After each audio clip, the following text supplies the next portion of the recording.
আকাঙ্ক্ষা কখন লোভে পরিণত হয়ে যায় তা কেউ বলতে পারে না। এবার তার পরিণাম কি হতে পারে তাও আমরা কেউ জানি না। আজ আমি আপনাকে বলছি, কোনো ব্যক্তি সবথেকে বেশি ক্ষতির সম্মুখীন তখনই হয় যখন সে এটা মনে করে যে সে সবথেকে বেশি সুরক্ষিত স্থানে রয়েছে। সে ভাবে যে সে সেখানে সুরক্ষিত রয়েছে।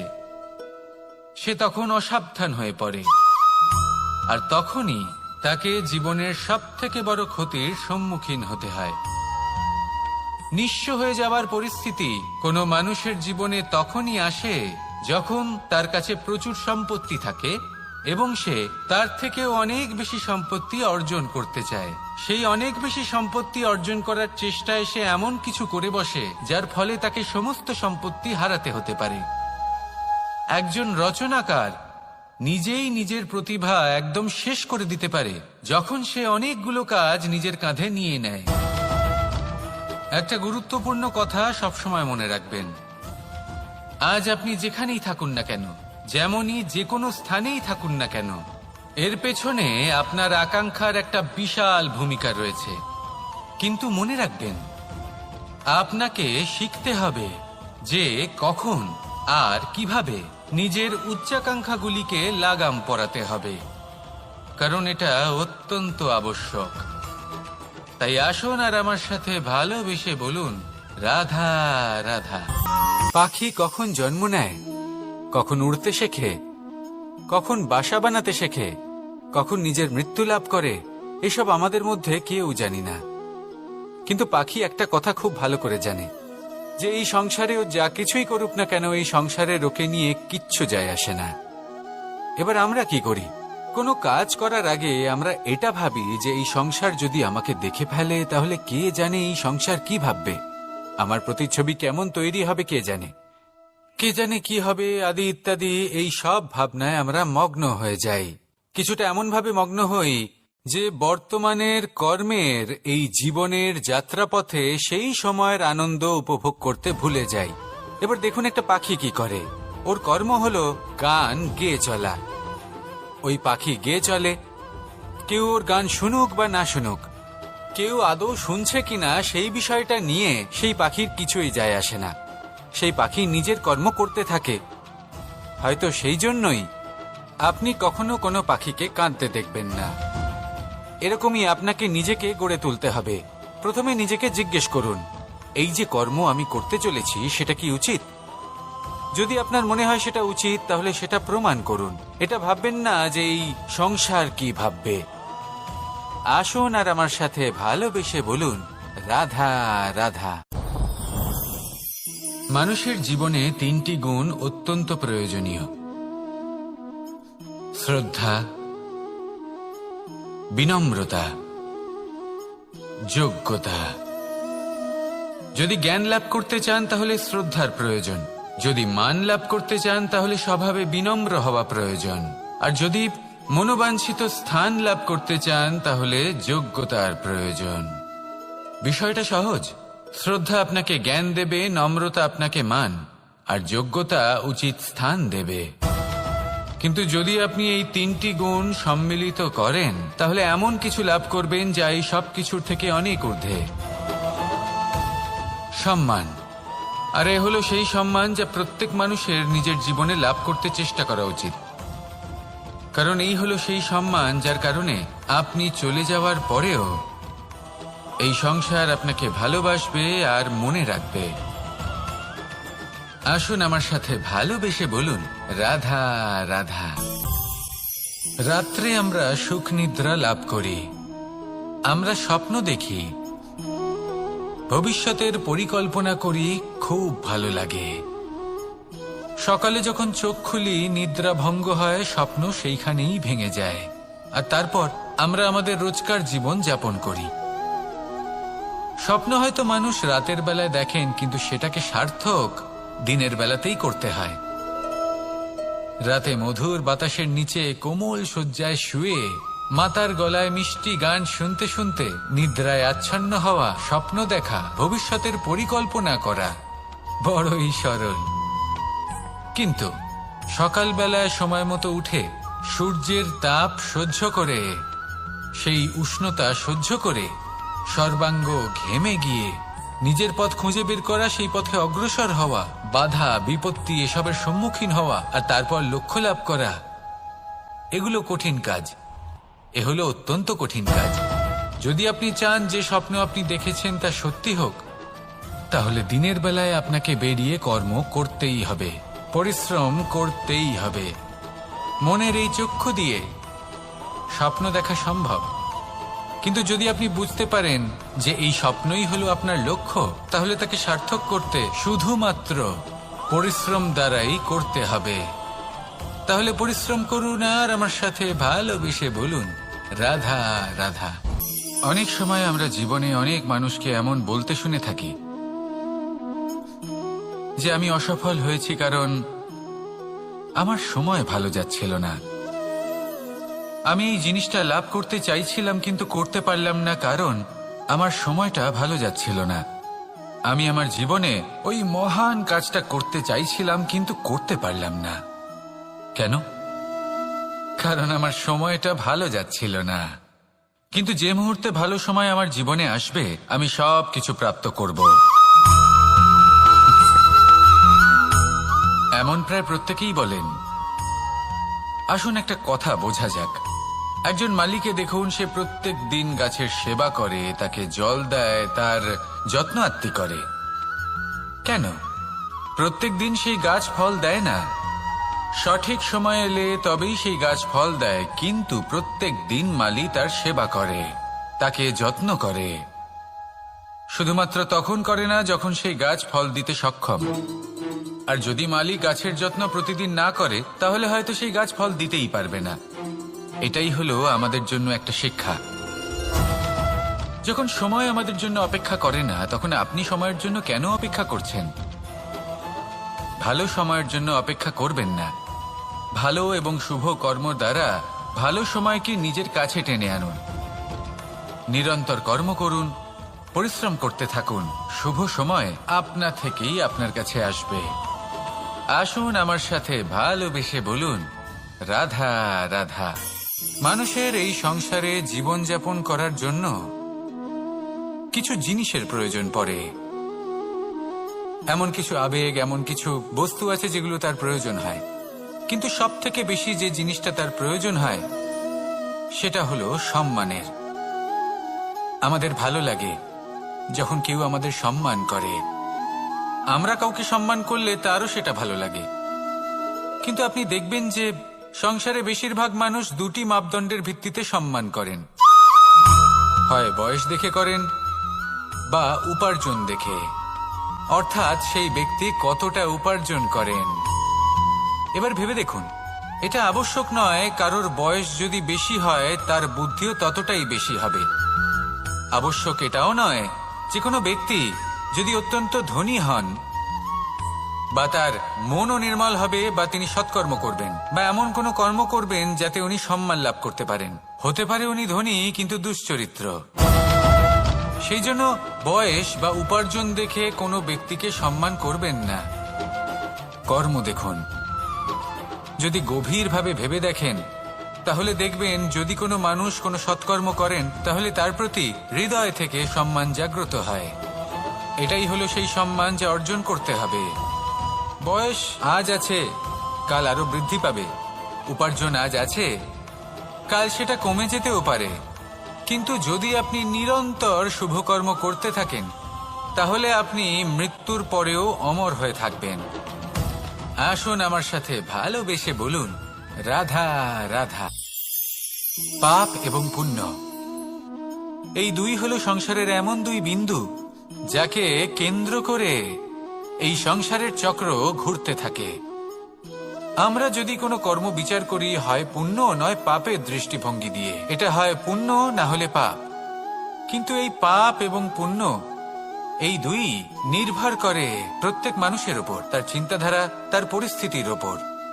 ধরুন এমন একজন মানুষ যিনি অনেক দিন ধরে বনে পথ হারিয়েছেন, অনেক দিন হয়তো উনি কোনো খাবার খাননি। এবার এমন পরিস্থিতি চলে এসছে যে এবার যদি উনি খাবার না খান তাহলে হয়তো জীবিতই থাকবেন না। আর এমন অবস্থায় ওনার সামনে যদি কোনো প্রাণী আসে তাহলে তাকে স্বীকার করা এটা কিন্তু তার কাছে পাপ নয়, এটা তো জীবিত থাকার একমাত্র উপায়। এটা তার কাছে পুণ্যসম।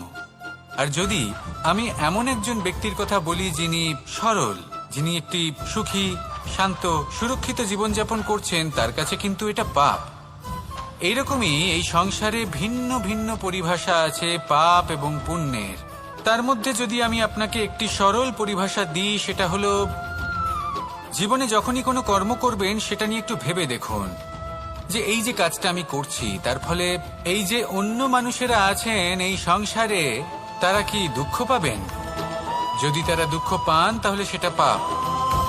যদি আপনি এমন কোনো কর্ম করেন যার ফলে অন্যরা প্রসন্নতা লাভ করেন, তাদের মুখে হাসি ফুটে ওঠে, যদি তারা প্রেরিত হন, জীবনে সামনে এগোতে পারেন, তাদের বিকাশ হয়, তাহলে এটা হলো পুণ্য। তাই জীবনে সবসময় পুণ্য করতে থাকুন আর আমার সাথে ভালোবেসে বলুন রাধা রাধা। ব্যক্তির সাথে থাকতে চাই যারা খুব মিষ্টি কথা বলেন, যাদের ব্যবহার আমাদের ভালো লাগে, যারা দেখতে সুন্দর হন, যাদের আমরা পছন্দ করি। আর সব সময় এমন ব্যক্তির থেকে দূরে থাকতে চেষ্টা করি যাদেরকে আমরা পছন্দ করি না, যাদের কথা আমাদের খারাপ লাগে, যাদের কথা একটু কঠোর হয়। আমরা সবসময় চেষ্টা করি এদের থেকে দূরে থাকার, ঠিক কিনা? কিন্তু যদি বাস্তবটা দেখি তাহলে এই কঠোরতা জীবনে শান্তির প্রলেপ দেয়। ওষুধও একটু কড়াই হয়, কিন্তু এ কি করে? আমাদের সুস্থ করে তোলে। ঠিক সেইভাবেই ভালোবাসার এই অধ্যায় একটু কঠিন, একটু কড়াও মনে হতে পারে, কিন্তু এর ফল সবসময় আপনাদের স্বাস্থ্যের পক্ষে ভালোই হয়। সেই জন্য যদি কেউ আপনার নিন্দে করে, আপনাকে কড়া কথা শোনায়, আপনার ব্যাপারে আলোচনা করে, তার মানে এটা নয় যে সে আপনার শত্রু। হতে পারে তিনি আপনার বন্ধু হন, আপনার জন্য ভালো চান, আপনাকে শুধরে নিতে চান, আপনার মধ্যে কোনো পরিবর্তন দেখতে চান। সেই জন্য কখনো কারোর কথা শুনে বা কাউকে দেখে প্রাথমিকভাবে এই সিদ্ধান্ত নেবেন না যে তিনি আপনার শত্রু হন নাকি আপনার বন্ধু হন। এমনও শত্রু হয়ে থাকেন যে গুড়ের মতো মিষ্টি মিষ্টি কথা বলে আসলে আপনাকে বিষ পান করিয়ে দেবেন। আর এমনও বন্ধু থাকেন যারা আসলে নিমের মতো কড়া কথা বলেন কিন্তু আপনাকে অমৃত পান করান। এদের মধ্যে পার্থক্য করতে জানতে হবে, কে আসলে শত্রু হন আবার কে আসলে মিত্র হন। এই পার্থক্য যখন আপনি করতে শিখবেন, তখন আপনি এই সংসারের সব থেকে সুখী প্রাণী হয়ে উঠবেন। এই পার্থক্য বোঝা সহজ নয়, কিন্তু অবশ্যই আবশ্যক। আজ আপনাকে একটা গল্প শোনাচ্ছি। একদিন এক ব্যক্তি নিজের দ্বারে লিখে দিলেন, আজ আমি ভীষণ দুঃখী, আজ আমার সাথে কেউ দেখা করতে আসবেন না। কিছুক্ষণ পরে তার এক বন্ধু এলো, সে সেই লেখা পড়ল, তাও গিয়ে তার সাথে দেখা করল। সে বলল, আমি লেখাপড়া জানি না, কিন্তু আমার বন্ধুর মনের এই বেদনা, এটা আমাকে সবসময় ডাক দেয়। এরাই হলো আসল বন্ধু। কোনো কারণে আপনি যদি দুঃখ পান, কোনো সমস্যার সমাধান না বের করতে পারেন, এই সংসার থেকে আলাদা হয়ে যেতে চান, তাও এই বন্ধু আপনার সাথেই থাকবে। সমস্যার সমাধান না দিতে পারলেও আপনার সম্বল হয়ে অবশ্যই থাকবে। হয়তো আপনার দুঃখ কম করতে পারবে না, কিন্তু আশার আলো অবশ্যই দেখাবে। যখন আপনি সংসারের থেকে আলাদা হয়ে যান, তখনও আপনার সাথে যুক্ত থাকে আপনার এই বন্ধু, আসল বন্ধু। এবারে আমরা মানুষেরা বড়ই বিচিত্র। তারা সব সময় যে কোনো জিনিসের মাহাত্ম্য দুবার বুঝতে পারে। আর আমার সাথে প্রসন্ন হয়ে বলুন রাধা রাধা। আমাদের মধ্যে বহু মানুষ মাঝে মাঝে নিজেকে অকর্মণ্য মনে করি, ভেবে নিই যে এত চেষ্টা করার পরেও কিছুই পেলাম না, আর হয়তো পরেও কিছুই পাবো না। আর সেই জন্য নিজের জীবনের সমস্ত বোঝা অন্য কারোর কাঁধে চাপিয়ে দিই, নিজের ওপরে বিশ্বাস হারিয়ে ফেলি। কেন বুঝতে পারেন না এই কথাটা? যে যতক্ষণ না পায়ে কোনো কাঁটা ফুটবে, ব্যক্তি কি করে বুঝতে পারবে যে এরপর থেকে নিচে তাকিয়ে চলতে হবে। সূর্যকে নিজে জ্বলতে হয় যাতে বাকিদের প্রকাশ দিতে পারে সে। রাতের অন্ধকারের সাথে লড়াই করার জন্য চন্দ্রিমাকে আকাশে একা উজ্জ্বল হতে হয়। নদী নিজের যাত্রা কি করে করে, নিজের পথ কি করে নির্মাণ করে, সে পাথরের সাথে লড়াই করে তা বানায়। যদি স্বয়ং আপনি নিজের সাহায্য করতে অক্ষম হন, তাহলে নিশ্চিতভাবে আপনার এই জীবন ব্যর্থ হয়ে যাবে। তাই মনে রাখবেন, এই সংসারে নিজের জীবনের ভার নিজের কাঁধেই বহন করতে হয়। অন্যের কাঁধের ওপর শুধুমাত্র পরলোক যাত্রা হয়। সেই জন্য এই সংসারে জীবিত সেই যে আত্মনির্ভর।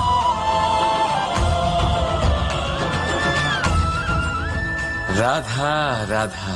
সময়, কথায় বলে সময়ের পূর্বে কিছুই হয় না। প্রতিটা ঘটনার একটা সময় থাকে। সময়ের আগে না সূর্যোদয় হয় আর না সূর্যাস্ত হয়। সময়ের পূর্বে গাছে না ফুল ফোটে না ফল ধরে। কিন্তু একটা কথা ভেবে দেখুন, যদি বর্ষা আসার আগে কৃষক ভূমিকে না প্রস্তুত করে, বীজ রোপণ না করে, তাহলে কি ফসল ফলবে? যদি কোনো যোদ্ধা যুদ্ধের পূর্বে নিজের অস্ত্রের ধার না দেয়, তাহলে সে যুদ্ধ কি করে লড়বে? এর মানে এটাই হলো যে সময় আপনার যখন আসার তখন অবশ্যই আসবে, কিন্তু ততক্ষণ এটাও গুরুত্বপূর্ণ যে আপনি নিজেকে তার জন্য তৈরি রাখুন। কারণ এই সুযোগ, এই কথাটা শুনতে যত ছোট, এটা আসেও ততটা কম সময়ের জন্য, তারপর চলেও যায়। এবার যদি সুযোগ আপনার হাতে আসে আর আপনি তার জন্য তৈরি না থাকেন, তাহলে আপনি সাফল্য কি করে পাবেন? তাই আপনি সঠিক সময়ের জন্য অপেক্ষা করুন, সেই সুযোগের জন্য অপেক্ষা করুন, কিন্তু ততক্ষণ নিজের চেষ্টার দ্বারা নিজেকে আরো সক্ষম করে তুলুন। কারণ সাফল্য আপনার জন্য অপেক্ষা করছে, শুধু আপনি তার জন্য তৈরি থাকুন। রাধা রাধা। সংসারে সকলে উঁচুতে উঠতে চায়, কেউ নত হতে চায় না। সবাই এটা মনে করে যে নত হওয়ার অর্থ হলো তাদের আত্মসম্মান এবং অহংবোধের বিরুদ্ধাচরণ করা। তাদের মনে হয় যে যদি আমরা নত হই, সংসার আমাদের দুর্বল মনে করবে, তাদের শৌর্য এবং তাদের ব্যক্তিত্বের অপমান হবে। কিন্তু এটা কি সত্যি? প্রত্যেকবার নত হওয়ার অর্থ কি সম্মানহানি হওয়া? কখনোই নয়। আপনি নিজের জীবনকেই দেখে নিন। আপনার কোনো অমূল্য জিনিস যদি নিচে পড়ে যায়, তাহলে তাকে কিভাবে তোলেন? সেই বস্তুকে তোলার জন্য আপনাকে নত হতেই হবে। আপনি বড়দের আশীর্বাদ কিভাবে লাভ করেন? আপনি নত হয়ে তবেই তাদের আশীর্বাদ লাভ করতে পারেন, তাই না? ভেবে দেখুন, আপনি একটা পথে হাঁটছেন, আপনি দেখতে চাইছেন যে আপনি সঠিক পথে হাঁটছেন কিনা, পায়ের নিচে কাঁটা পড়ে আছে কিনা। কিভাবে দেখবেন? আপনাকে সেই মাথা নত করেই দেখতে হবে। এর অর্থ কি? অর্থ খুব সহজ। প্রত্যেকবার নত হওয়া অনুচিত নয়, সেটা কোনোভাবেই সম্মানহানি নয়। পরিস্থিতি অনুসারে এবং যেখানে প্রয়োজন, আপনি নত হতে শিখে গেলে আপনি অনেক কিছুই লাভ করতে পারবেন। জ্ঞান, মান, গুণ, বিশ্বাস। সেই জন্য প্রয়োজন এবং পরিস্থিতি অনুসারে নত হতে শিখুন, এতে অনুচিত কিছুই নেই। আত্মসম্মান থাকা অত্যন্ত প্রয়োজনীয়, কিন্তু তা যেন কখনো অহংকারে পরিণত না হয়। এই বিষয়ে অবশ্যই নজর রাখবেন এবং আমার সাথে ভালোবেসে বলবেন, রাধা রাধা। বিন্দু বিন্দু জলেই সাগর নির্মাণ হয়। এবার এই কথা আমরা সকলে জানি। আপনি কি এই কথাটা জানেন যে ছোট ছোট সুখের দ্বারাই বড় সুখ লাভ করা যায়? একজন বাবাকে দেখুন, সন্তানের জন্ম থেকে তার যুবক হওয়া পর্যন্ত তার সাথে ছোট ছোট সুখ যাপন করেন। এই ছোট ছোট সুখগুলি তাদের প্রেমের সম্পর্কে গভীরতা নিয়ে আসে এবং প্রেমের এই গভীরতা তাদের জীবনে বড় সুখ নিয়ে আসে। এটা ঠিক সেই রকম যেরকম বিশাল এক সমুদ্রে, গভীর এক সমুদ্রে অমূল্য রত্ন খুঁজে পাওয়া যায়, এটাও ঠিক সেই রকমই। সেই জন্য জীবনে বড় বড় সুখের খোঁজ করতে গিয়ে সময় নষ্ট করবেন না। এই যে ছোট ছোট সুখ আছে, এগুলোকে যাপন করা শুরু করুন, এগুলোর আনন্দ লাভ করুন, এগুলো নিয়ে উৎসব পালন করুন, প্রেমের গভীরতা বুঝুন আর এই গভীর প্রেমে মন নিমজ্জিত করুন। তারপরে দেখুন এই মন আর এই জীবন সুপ্রসন্ন হয়ে বলবে, রাধা রাধা। এই সংসারে যখন সাফল্যের পথে আপনি অগ্রসর হবেন, তখন আপনার পরিশ্রম, একাগ্রতা, সাহসের সাথে সাথে সমাজের মানসিকতাও সহ্য করতে হবে। প্রত্যেক ব্যক্তি কিছু না কিছু ভাবেন, কিছু না কিছু বলেন। কিছু মানুষ এমন আছেন যারা ভাববেন যে আপনি কিছুই করতে পারবেন না, তারা আপনার নিন্দা করবেন, আর এই নিন্দার কথা ভেবেই আমরা ভয়ভীত হয়ে পড়ি। সেই কারণে নিজেদের আশা, নিজেদের বিশ্বাস হারিয়ে ফেলি। এবার যদি সেই নিন্দার ভয়ে আমরা লক্ষ্যচ্যুত হই, তাহলে সেটা অনুচিত। সেই জন্য জীবনে শুধু পরিশ্রম করতে থাকুন, সামনে এগোতে থাকুন। যেই দিন আপনি আপনার লক্ষ্য লাভ করবেন, সেই প্রত্যেক ব্যক্তি যারা নিন্দা করছিলেন, তাদের দৃষ্টি আপনা থেকেই পাল্টে যাবে, ঠিক কিনা? এই সংসারকে যা প্রাণ চায় তাই বলতে দিন। যদি আপনি কারোর কথা শুনতে চান, তাহলে নিজের অন্তরের কথা শুনুন, সেটাই আপনাকে উচিত পথে নিয়ে যাবে। সামনে অগ্রসর হতে থাকুন, পরিশ্রম করুন। এমন একটা দিন আসবে যেদিন এই নিন্দুক ব্যক্তিরা আপনার লক্ষ্য প্রাপ্তির উদাহরণ সবাইকে দেবে। আসুন আমার সাথে ভালোবেসে বলুন, রাধা রাধা। আমরা জীবনে চলতে চাই, সামনে এগোতে চাই, কিন্তু কখনো কখনো এমন হয় যে আমরা আমাদের লক্ষ্য দেখতেই পাই না। আমরা চিন্তিত হয়ে পড়ি, ব্যতীত হয়ে পড়ি, আমরা কিছু বুঝতেই পারি না। এই মন অশান্ত হয়ে যায়। কিন্তু যদি আপনি থেমে যান, তাহলে নিজের পথ এবং নিজের লক্ষ্য থেকে সরে যাবেন। সেই জন্য চলতে থাকুন, থামবেন না। যতদূর পারবেন চলতে থাকুন, যতদূর দৃষ্টি যাচ্ছে চলতে থাকুন। তারপরেই দেখবেন পরবর্তী পথ আপনা থেকেই আপনার সামনে আসবে। কারণ আপনার দৃষ্টির সীমা থাকতেই পারে, দৃষ্টিভঙ্গির সীমা নেই। আপনার পথের সীমারেখা থাকতেই পারে, কিন্তু সেই পথে চলার সাহসের সীমা নেই। সেই জন্য নিজেকে অসীমিত করে তুলুন। এই সীমারেখা আপনা থেকেই দূর হয়ে যাবে, লক্ষ্য নিজে থেকেই দেখতে পাবেন, আর এই মন সুপ্রসন্ন হয়ে বলবে, রাধা রাধা।